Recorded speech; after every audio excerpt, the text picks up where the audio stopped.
আপনি এখানে কেন চাচা? লাগো তোমার চাচা, এইদিকে এসো। তোমার খোঁজ দিস আমি হ্যারিকেন ধরাই। ঠিক আছে, এইদিকে এসো। চাচা চাচা আমি তো মনে করলাম গোসল করতে এসেছেন। তো হ্যাঁ, তুমি কত কিছু মনে করো আমার নেই। মানে আমি তো জানিনি তুমি আমার না, তুমি এত ভাবো।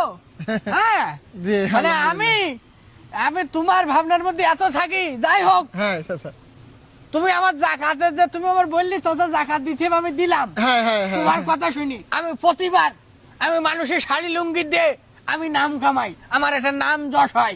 হ্যাঁ, কিন্তু আমি তোমার কথা শুনে এবার কি করলাম, আমরা একজনকে একটু স্বাবলম্বী করে দিছি আর কি। স্বাবলম্বী জি। তুমি একজনকে করিসাও হ্যাঁ হ্যাঁ, আমার টাকা দিয়ে। জি। আমার টাকা দিয়ে কি করিসাও?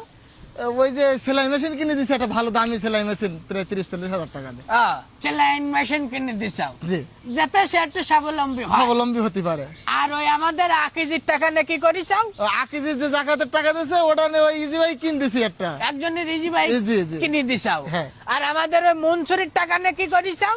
তো ও তো আপনার সামনে এখানে মুয়াজ্জেমের দোকান বানাই দিলাম না সবাই মিলে। মুয়াজ্জিনের তুমি দোকান বানাই দিছাও মনসুরির মনসুরির টাকা টাকা নেই। নেই, জি। সে যেই ওই দোকানে বসে মনে হয় যেন ওর দোকানও কত ভালো লাগে ওর। তুমি আমার টাকাতে তুমি সেলাই রাঞ্চ মেশিন কিনে দিতে গেলে কেন বলো বলো?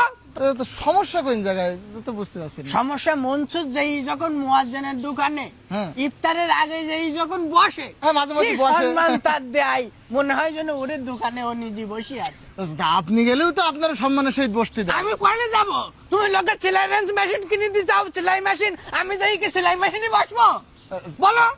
না তুমি আমার টাকাতে তুমি দোকান বানাই দিত পিত্তি, তুমি কেন সেলাই রাঞ্চ মেশিন কিনে দিত গেলি বলো? চাচা, কিন্তু যতদূর মনসুরকে বসে মনসুর চাচাকে ওইভাবে আপনিও তো সেইভাবে গিয়ে বসেন, খুব একটা তো সমস্যা এখানে নেই। আর দান করে এটা তো ফলাও করে বেড়ানো উচিত না। গোপনে দান করা সব থেকে বেশি উত্তম, প্রকাশ্যেও দান করা যায়, তবে সেটা মানুষকে বেশি প্রসার করে বলি বেড়ানো, এটা তো অহংকারিতা প্রকাশ পায় চাচা। আর দান করিতে জাহির করা যায় না। কিটা জাহির করতেছে? হ্যাঁ, জহির না জাহির। হইল জাহির। কিটা জাহির করতেছে? আমি তোমার সাথে বললাম দেখি যাও, তুমি মোটে আমি যেদিকে আমার ভালো হয় সেটা তুমি করো না।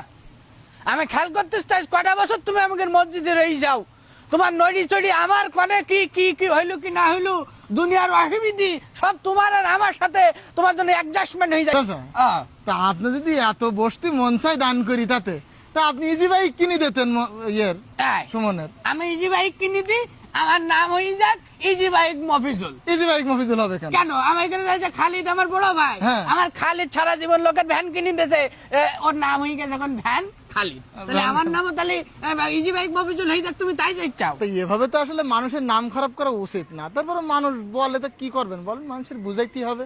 যাই হোক, আসলে দান করি এভাবে ফলাও করা ঠিক না। আমি তো বারবার বলছি, এমনকি রাসূল সাল্লাল্লাহু আলাইহি ওয়াসাল্লামের হাদিস যে ডান হাত দান করবে বাম হাত জানবে না, বাম হাত দান করবে ডান হাত জানতে পারবে না।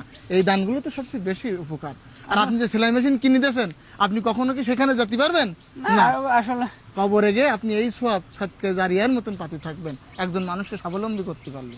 তাহলে জাকাত দেওয়ার নিয়ম তো এই। নিয়ম হচ্ছে এই। আসলে আমার হুবাব করে আমার যে কি হয় খোকা, আমি তোমার আগেও বলেছি আমার পাশে তুমি একটু এসে বসবা। আমি একা একা থাকি খোকা, আমার ওই শয়তানের চাপ ঠিক আছে দেয় চাচা, মাথায়। ইনশাআল্লাহ। আমি বুঝতে পারিনি।